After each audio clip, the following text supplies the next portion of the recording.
አሁን ሰዓቱ ደርሷል። የኢራን የእስራኤልና የአሜሪካ ፊት ለፊት ጦርነት ተቀጣጥሎ ቀጥሏል። ዓለም ሲሰጋው የነበረው የቁርጡ ቀን መጥቷል። ኢራንና እስራኤል ከመጋረጃ ጀርባ መገዳደላቸውን አቁመው አሁን በሚሳኤልና በቦምብ በቀጥታ ወደ መዋጋትም ገብቷል። አሜሪካም የጦር መርከቦቿንና አውሮፕላኖቿን በማሰለፍ የጦርነቱ አካል ሆናለች።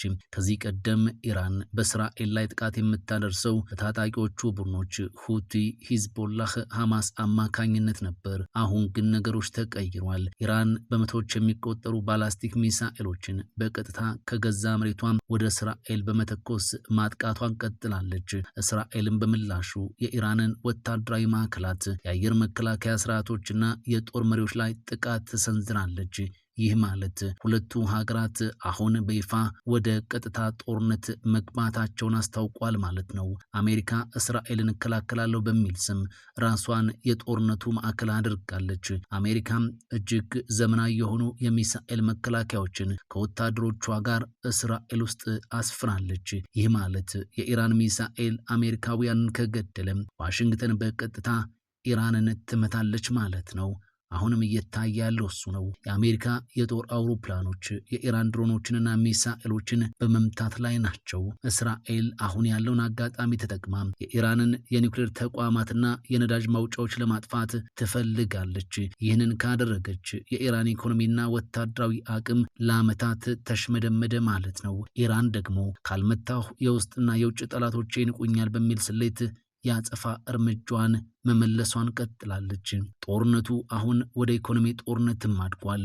የሆርሙዝ የባህር በር ጉዳይ ኢራን ይህንን ወሳኝ የነዳጅ መስመር ከዘጋች በዓለም ላይ የነዳጅ እጥረት ይከሰታል። ወደ ኢትዮጵያ የሚገቡ መርከቦች በመካከለኛው ምስራቅ ውጥረት ምክንያትም ዋስትና እያጡ ነው ተብሏል። የጭነት ዋጋ መናር ደግሞ በእኛ ሀገር ገበያ ላይ ቀጥተኛ ተጽዕኖ ማሳደሩን ቀጥሏል። ይህ ጦርነት በሁለት ሀገራት መካከል ብቻ የሚቀር አይደለም። ሩሲያና ቻይና ከኢራን ጀርባ፣ አውሮፓና አሜሪካ ከእስራኤል ጀርባ ሆነው የሚፋለሙበት ትንሹ የዓለም ጦርነት እየሆነ መጥቷል። ዓለም አቀፉ ዲፕሎማሲ ፋይዳ አጥቷል። አሁን የሚሰማው የሚሳኤል ድምፅ ብቻ ሆኗል። ጦርነቱ አሁን ካለበት ደረጃ አልፎም ወደ ከፋ ጥፋት የሚያምራው እስራኤል የኢራንን እጅግ ስሱ የሆኑ ተቋማት ስትመታ ብቻ ነው። ኢራንም ዝም ብላ እንደማትመለከት የታወቀ ጉዳይ ነው። እስራኤል ጦርነቱን በድል ለመደምደም የምትከተላቸው ሶስት ዋና ዋና ስትራቴጂዎች አሏት። የኒውክሌር ተቋማት የመጀመሪያው ነው። እንደ ናታንዝና ፎርዶ ያሉ የዩራኒየም ማበልጸጊያ ቦታዎች የእስራኤል ቁጥር 1 ኢላማዎች ናቸው።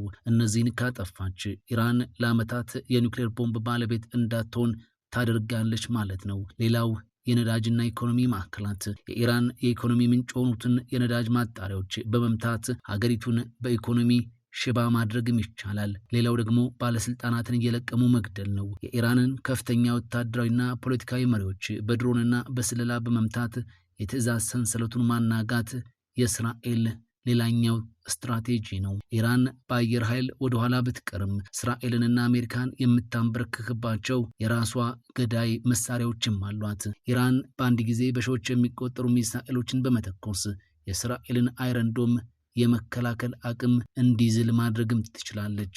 ሌላው ደግሞ የሆርሙዝ የባህር ወሽመጥ ነው። ይህ ለኢራን የጥፋት ቁልፍ ነው። ይህ መስመር ከተዘጋም የዓለም ነዳጅ ዋጋ በአንድ ሌሊት እጥፍ ይጨምራል።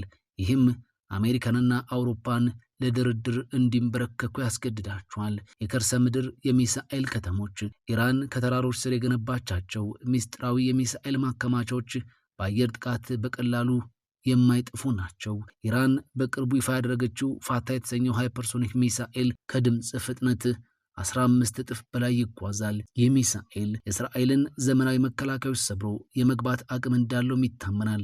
ይህም እስራኤልን ከፍተኛ ስጋት ላይ ጥሏታል። ጦርነቱ በኢራን ላይ ቢከፋም ሩሲያ ለኢራን እጅግ ዘመናዊ የሆነውን S-400 የአየር መከላከያ ልትሰጥ ትችላለች። ቻይናም በበኩሏም ከኢራን የምታገኘው ነዳጅ እንዳይቋረጥባት በዲፕሎማሲውና በኢኮኖሚው ረገድ ከኢራን ጎን መሰለፏ የማይቀር ነው።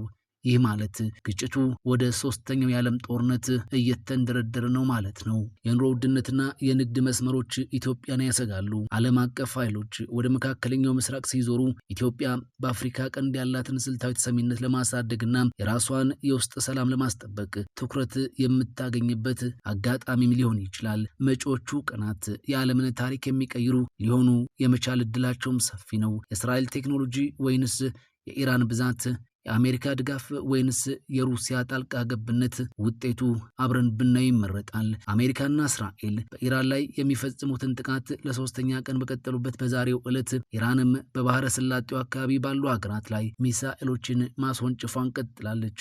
ዛሬ ማለዳም በኩዌት የሚገኘው የአሜሪካ ኤምባሲ አቅራቢያ ጥቃት መፈጸሙ ተገልጿል። ኤምባሲው በኩዌት የሚገኙ የአሜሪካ ዜጎች ወደ ኤምባሲው እንዳይመጡና በቤታቸው እንዲቆዩ መልእክት አስተላልፏል። በኤምባሲው ድረገጽ ላይ የሰፈረው መልእክት ወደ ኤምባሲው እንዳትመጡ ካለ በኋላም ቤታቸው ውስጥ ደህንነቱ በተጠበቀ ስፍራ እንዲሆኑ መመሪያ አስተላልፏል።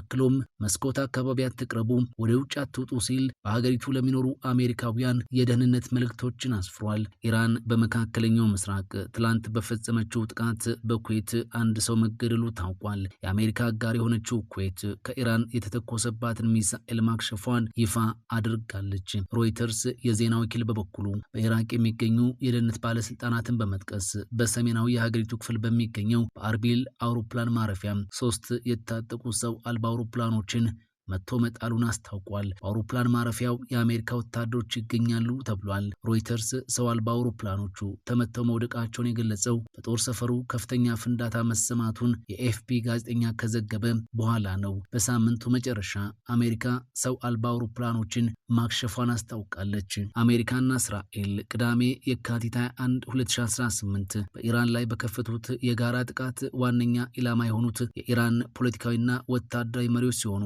በርካቶችም ተገድሏል። በተለይ ደግሞ የኢራን እስላማዊ ሪፐብሊክ መመኪያ ነው የሚባለው የአብዮታዊ ዘብ ዋና ጽሕፈት ቤትና አዛዦቹ የጥቃቱ ቀዳሚ ኢላማዎች ነበሩ። የእስራኤል ጦር እሁድ ዕለት ይፋ ባደረገው ተንቀሳቃሽ ምስል ላይ በኢራን እስላማዊ አብዮታዊ ዘብ ዋና መስሪያ ቤት ላይ የተፈጸመው ጥቃት እጅግ ከፍተኛ እንደነበር ያሳያል። ጥቃቱ በቀዳሚነት የኢራን መንፈሳዊ ወታደራዊና ፖለቲካዊ መሪ እንዲሁም የአብዮታዊ ዘብ ጠቅላይ አዛዥ የሆኑት አያቶላህ አሊ ካሚኒን ኢላማ አድርጓል። በተጨማሪም የእስላማዊ ሪፐብሊክ መመኪያ እንዲሁም በአገሪቱ ፖለቲካ፣ ምጣኔ ሀብትና የውጭ ግንኙነት ውስጥ ሳይቀር ጉልህ ሚና ያለው የአብዮታዊ ዘብ አዛዥ ጀነራል መሐመድ ፓክፖር ተገድሏል። ከአብዮታዊ ዘብ ጋር ጥብቅ ግንኙነት ያላቸው የኢራን ጦር ኃይሎች ጠቅላይ ኤታማዦር ሹም አብዱራሂም ሙሳቪም ከተገደሉት አንደኛው ናቸው።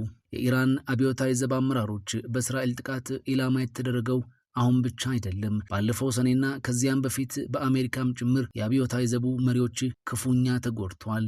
ነገር ግን አሁንም ኢራን በአገር ውስጥና ከውጭ ለሚገጥማት ፈተና እንደ ዋነኛ መከላከያ የምትጠቀመው የኢራን እስላማዊ አብዮታዊ ዘብን ነው።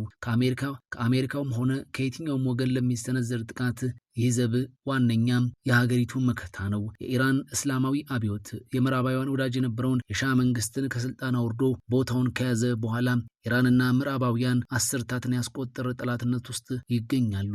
ኢራን በወታደራዊ ኃይል እየተጠናከረች በመምጣት ታካሂደዋለች የሚባለው የኒውክሌር ግንባታ ዋነኛ ስጋት ከመሆኑ በተጨማሪ በመካከለኛው ምስራቅ ውስጥ ሀያል የሚባሉ ታጣቂ ቡድኖችን በግልጽ በመደገፍ ምዕራባውያንና ወዳጆቻቸውን እንቅልፍ ነስታለች። የሀገሪቱን እስላማዊ ስርዓት ለመጠበቅ እንዲሁም መደበኛ ጦር ሰራዊቱን ለመደገፍ በሚል ከ40 ዓመታት በፊት የተቋቋመው የኢራን እስላማዊ አብዮታዊ ዘብም ዘወትር በምዕራባውያን ዘንድ ስሙ የሚነሳው የሀገሪቱ የጦር ክፍልም ተጠቃሽ ነው። አብዮታዊ ዘቡ በተለያዩ የሽብርና የመብት ጥሰት ተግባራት ውስጥ ተሳትፏል በሚል አሜሪካና ካናዳ የጦር ክፍሉን ሽብርተኛ ብለው ፈርጀውታል። አብዮታዊ ዘቡ በአሁኑ ወቅት በኢራን ውስጥ ዋናው የጦር የፖለቲካና የኢኮኖሚ ኃይል እንደሆነም ይነገርለታል። ከሀገሪቱ የበላይ መሪ አያቶላህ አሊ ካሚኒና ከሌሎች ከፍተኛ ባለስልጣናት ጋርም የቅርብ ግንኙነት አለው። የኢራን አብዮታዊ ዘብ ከ190 ሺህ በላይ ወታደሮች እንደሚኖረው የሚገመት ሲሆን የራሱም የምድር የባህርና የአየር ኃይል አጠናክሯል።